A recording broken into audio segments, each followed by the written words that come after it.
সূরা আল মুমতাহানা। বিসমিল্লাহির রহমানির রহিম। রহমান রহিম আল্লাহ তাআলার নামে। হে ঈমানদার ব্যক্তিরা, তোমরা কখনো আমার ও তোমাদের দুশমনদের নিজেদের বন্ধু হিসেবে গ্রহণ করো না। এটা কেমন কথা? তোমরা তাদের প্রতি বন্ধুত্ব দেখাচ্ছ, অথচ তোমাদের কাছে যে সত্য দ্বীন এসেছে তারা তা অস্বীকার করছে। তারা আল্লাহর রসূল এবং তোমাদের জন্মভূমি থেকে বের করে দিচ্ছে শুধু এ কারণে তোমরা তোমাদের মালিক আল্লাহর উপর ঈমান এনেছ। যদি তোমরা সত্যিই আমার পথে জিহাদ ও আমার সন্তুষ্টি অর্জনের লক্ষ্যে ঘরবাড়ি থেকে বেরিয়ে থাকো, তাহলে কিভাবে তোমরা চুপে চুপে তাদের সাথে আবার বন্ধুত্ব পাতাতে পারো? তোমরা যে কাজ গোপনে করো আর যে কাজ প্রকাশ্যে করো, আমি তা সম্যক অবগত আছি। তোমাদের মধ্যে যদি কেউ দুশমনদের সাথে গোপনে বন্ধুত্ব গড়ার এ কাজটি করে, তাহলে বুঝতে হবে সে দ্বীনের সরল পথ থেকে বিচ্যুত হয়ে গেছে। অথচ এরা যদি তোমাদের কাবু করতে পারে, তাহলে এরা তোমাদের শত্রুতে পরিণত হবে। শুধু তাই নয়, এরা নিজেদের হাত ও কথা দিয়ে তোমাদের অনিষ্ট সাধন করবে। আসলে এরা এটাই চায় যে তোমরাও তাদের মতো কাফের হয়ে যাও। কিয়ামতের দিন তোমাদের আত্মীয় স্বজন ও সন্তান সন্ততি তোমাদের কোনোই উপকারে আসবে না। সেদিন আল্লাহ তাআলা তোমাদের মাঝে বিচার ফয়সালা করে দেবেন। তোমরা যা করো আল্লাহ তাআলা তার সব কিছুই দেখেন। তোমাদের জন্য ইব্রাহিম ও তার অনুসারীদের ঘটনার মাঝে রয়েছে অনুকরণযোগ্য আদর্শ। যখন তারা তাদের জাতিকে বলেছিল, তোমাদের সাথে এবং তোমরা যাদের আল্লাহর বদলে উপাসনা করো তাদের সাথে আমাদের কোনোই সম্পর্ক নেই। আমরা তোমাদের এসব দেবতাদের অস্বীকার করি। আমাদের ও তোমাদের মাঝে এখন থেকে চিরদিনের জন্য এক শত্রুতা ও বিদ্বেষ শুরু হয়ে গেল, যতদিন তোমরা আল্লাহ তাআলাকে মাবুদ বলে স্বীকার না করবে।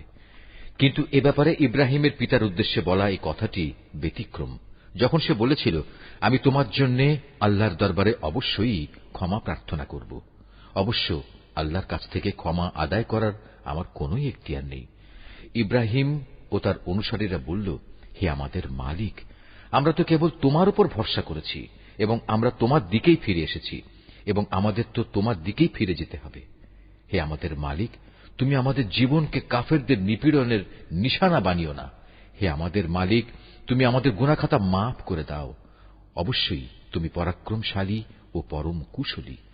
তাদের জীবন চরিত্রের মাঝে অবশ্যই তোমাদের জন্য এবং সেসব লোকের জন্য অনুকরণযোগ্য আদর্শ রয়েছে যে ব্যক্তি আল্লাহ তাআলা এবং শেষ বিচারের দিনে কিছু পাবার আশা করে। আর যদি কেউ আল্লাহ তাআলা থেকে মুখ ফিরিয়ে নেয়, সে যেন জেনে রাখে আল্লাহ তাআলা কারো মুখাপেক্ষী নন এবং তিনি সকল প্রশংসার মালিক। এটা অসম্ভব কিছু নয়। আল্লাহ তাআলা তোমাদের এবং যাদের সাথে আজ তোমাদের শত্রুতা সৃষ্টি হয়েছে তাদের মাঝে কখনো বন্ধুত্ব সৃষ্টি করে দেবেন। আল্লাহ তাআলা তো সবই করতে পারেন। আল্লাহ তাআলা ক্ষমাশীল ও পরম দয়ালু। যারা দ্বীনের ব্যাপারে তোমাদের বিরুদ্ধে যুদ্ধ করেনি এবং কখনো তোমাদের নিজেদের বাড়িঘর থেকেও বের করে দেয়নি, তাদের প্রতি দয়া দেখাতে ও তাদের সাথে ন্যায় আচরণ করতে আল্লাহ তাআলা কখনো নিষেধ করেন না। অবশ্যই আল্লাহ তাআলা ন্যায়পরায়ণদের ভালোবাসেন। আল্লাহ তাআলা কেবল তাদের সাথেই বন্ধুত্ব করতে নিষেধ করেন যারা দ্বীনের ব্যাপারে তোমাদের সাথে যুদ্ধ করেছে এবং একই কারণে তোমাদের ভিটে মাটি থেকে উচ্ছেদ করে দিয়েছে এবং তোমাদের উচ্ছেদ করার ব্যাপারে একে অন্যকে সাহায্য সহযোগিতা করেছে।